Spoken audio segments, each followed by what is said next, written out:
It was a divine assignment, planning a visit from the Pope in just over 6 months. That was Deesha Dyer's reality as the Obama White House social secretary back in 2015. With pressure sky high, failure wasn't an option. When Pope Francis stepped onto the South Lawn, everything went off flawlessly. I sat down with Dyer to relive that unforgettable day and the moments that will stay with her. So do you remember when you found out that you were going to be planning for the Pope to come to the White House? Do you remember that moment and how you felt in that moment? I do remember, because it was when I was deputy social secretary. And so we knew the Pope was coming to the White House in 2015. And so I just thought it was going to be Jeremy, my predecessor, who was going to be the one doing it until he left. And so I found out probably in March, April, when I got the job as social secretary, that I was the one actually in charge of the Pope's visit to the White House. So talk us through what went into this. How much lead time did you have in real world standards? Well, we started working on it in April of 2015, and then the Pope came in September of 2015. But these were weekly meetings that we had with everybody from Secret Service, the White House military, to the embassy at the Vatican, to State Department.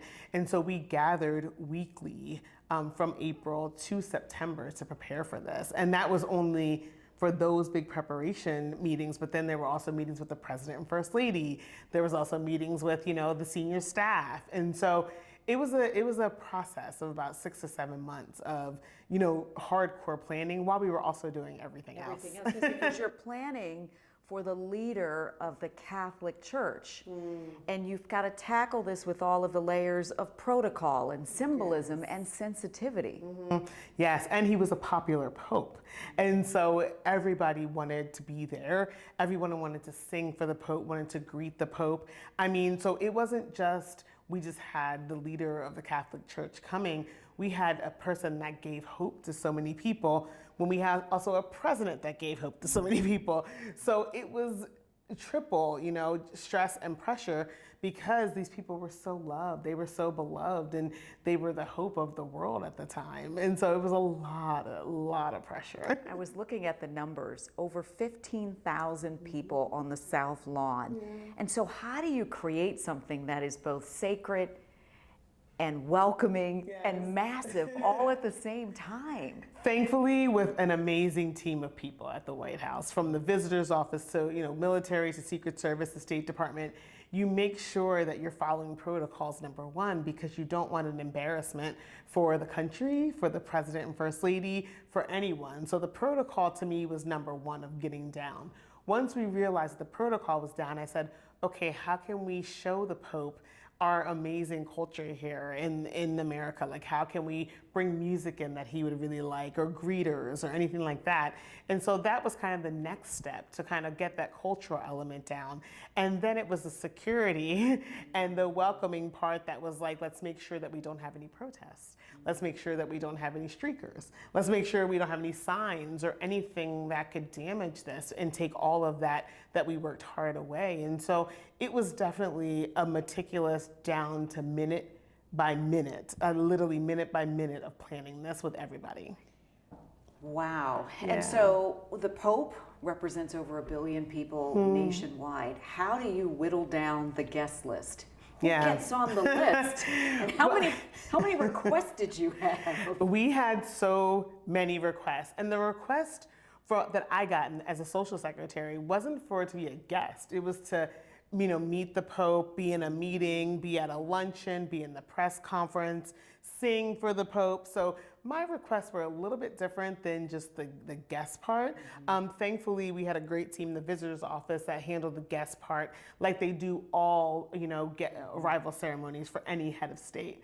But for me, I looked at all the requests that we have, and number one, I didn't control a lot of those. Like, national security controlled them, or the Economic Council. So there was different people that controlled them, but I think that how I decided who were going to be like the the choir and everything else, was really came down to culture. And it came down to, who would be really excited to sing for this Pope? And, let's have a Black gospel choir. And that's exactly what we did. So there was a Black gospel choir. And usually when there's a Black gospel choir, you feel something and you can see it on the faces, in the body language. You had a front row seat to the Pope at that time. How was he moved and stirred by what he heard? Yeah, I love this question because that was my favorite thing, because I literally got the choir about a week and a half before, and it's St. Augustine's here in DC. Oh, yes. And Legendary. I called them and said, I heard you have a choir, and can I come check it out? I didn't tell them what it was for.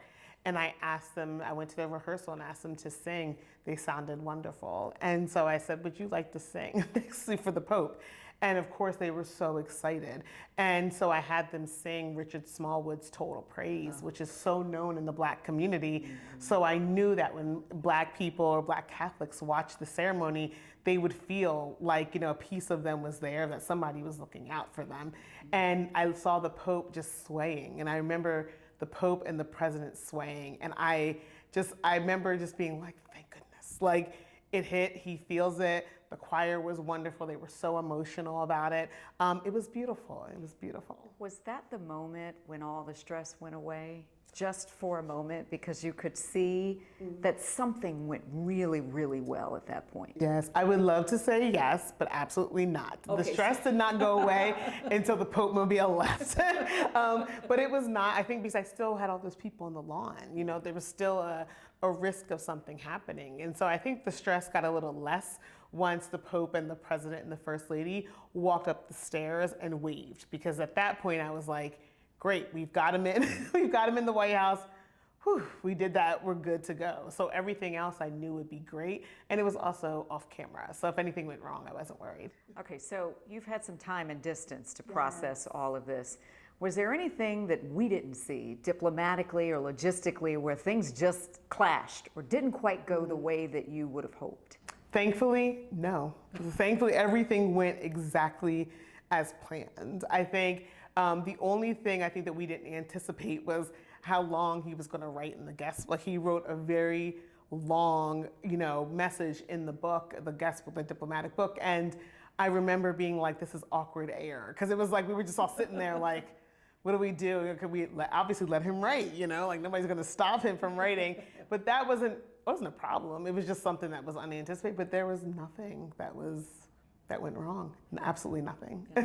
And I guess when you're in the world of breathing this kind of rare air, it is rare that you have a time when nothing goes wrong. At least nobody else knows it, but you certainly know it. Yes, 100%. I believe that this was probably one of the only events I can probably name where not one thing went wrong. The weather was perfect. So the people were so appreciative. And if something went wrong, nobody told me, but I'm sure I would have found out. But it was fitting for Pope, to be honest, yeah. There's a picture of you meeting the Pope inside the White House. Yes. And there's a lot going on in your life that you write about in your book, Undiplomatic, and people can read the book and learn a bit more about what was happening in your life. But for those of us who are just kind of tuning in and looking at this picture of you greeting the Pope, what were you thinking in that moment? Yeah, I would say I was thinking this was not on the schedule. This was not supposed to happen. I was in the background. I'm always in the background. I'm comfortable there. My role is to make sure the President and First Lady and our guests are welcomed and they're briefed. And so when the President called me over, I initially thought something was wrong. And then, somebody took my binder from me, they took my pen, and I'm like, where's my binder, my pen? I need this to function. And the President, said, Holy Father, I want you to meet Deesha Dyer. She's our social secretary. She made all of this happen for you. And I think that in my head, I just was like, let's get this moment over with because this is getting me off time. And I was in a work mode. So you weren't fully present in that moment is what I'm hearing you say. Definitely not. Oh, definitely not. It happened so fast. And I think that I was so focused on okay, we have to get you all over to the Oval Office. You have to start your meeting over there. I was not at all focused. And I didn't even know Pete took that picture. Pete Souza, the photographer, until I got the picture. I had no idea he was even there. But when it was finished, I was like, what an honor that was, because after that was done, they walked to the Oval Office, and basically then my role was done. So yeah. Wow. Yeah. So I bet you are holding space for gratitude that that moment was captured so that you can feel all the feelings that you weren't able to feel. Yes, 100%. I think when I got the picture, I just sobbed about it, because it was like, I don't just have the Pope in the picture, I also have President Obama in the picture. And the Pope is smiling, you know, like he was smiling, his interpreter, he was smiling, and I was smiling. And so I think that it was just a moment that I'll never forget. I mean, to have that picture, I didn't even like, you know, I could not have dreamed that I would ever capture that moment. So yeah. So let's talk about this, because this was a high profile moment. Yeah. It was high stress, high stakes, no room for error.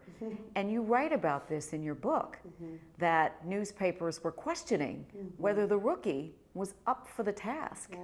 Was this, in your mind, one of your singular, most important professional accomplishments, given all that was happening in the background and how this was executed flawlessly? Yes, I did. And not only just because of the Pope visit, but we also had my first state dinner that week. And so it was, and then we had to go up to New York for the United Nations General Assembly. And so in a matter of 5 days, I had all of those events that I had to run. And so I would say that the Pope visit, when it was done, I felt really great. And when the state dinner for China was done, I felt really, really great. And then when UNGA was done, I was like, oh, like, you can do anything, you know? And I don't know, I'm sure other White Houses have had that pressure, but there was nothing to compare to doing all of those things and doing them well. You know, like, we didn't just, you know, get it done. We executed flawlessly, the entire team. And that's something I'll never forget. And I'll never forget the President and First Lady, like, calling us in to thank us, like, you know, for the work, and they noticed. And so I think that's when I felt like, oh yeah, I could do this job and do it very well. Is there a quiet moment that happened outside of the cameras that perhaps you haven't talked about, that stayed with you, that's worth sharing all these years later? You know, after the President and the Pope walked over to the Oval Office, the First Lady, you know, turned to me and she gave me a big hug, and she was like, you did great. You did great. And I think that, like, in that moment, she could have said so many things, and she also could have, you know, had her own reflections about what just happened and having this big ceremony. And it was really about me and the team that executed it. Because she didn't just say it to me, she said it to the entire team, the Secret Service that was there, protocol from State Department. And I thought that was just so wonderful and amazing, because again, like, she's having her own thoughts and reflections about, you know, welcoming this Pope to the White House. So to be able to, you know, be affirmed by her in that moment was just really special. What did you learn about you through this whole experience? Surely you saw leadership up close, you saw faith up close, you saw excitement and engagement, but what did you learn about you? You know, I learned that, number one, I can do almost anything, and number two, that I was made for that job, because it wasn't just the protocol and diplomacy. It was the welcoming people in. It was the order that things had to be done. It was the teamwork. Those are all things that I had before I got to the White House, before I got that role. So this was just an elevated stage for my talent and my value, but I knew already what I was doing. And so I surprised myself getting through it as calm as I did. But when it was done, I was like, I've always been this person that has always welcomed people, that has always, you know, had events and made people feel special and made people feel included. This is not new. And so I just learned and just reaffirmed that, you know, I was the right person for the job, even when I didn't even think that. So yeah. So where is your life now? Post-Pope visit, post-Obama White House? It's married. I had time to actually have a personal life, and so I got married after the White House.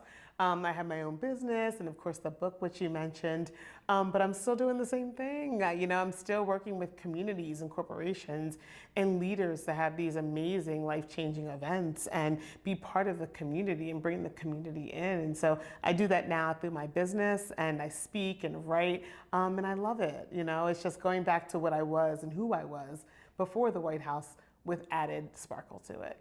Deesha Dyer, former social secretary during the Obama years. Yeah. Thank you so much Of for course. sharing your perspective and your memories Yes. about the Pope's visit. Thank you for having me.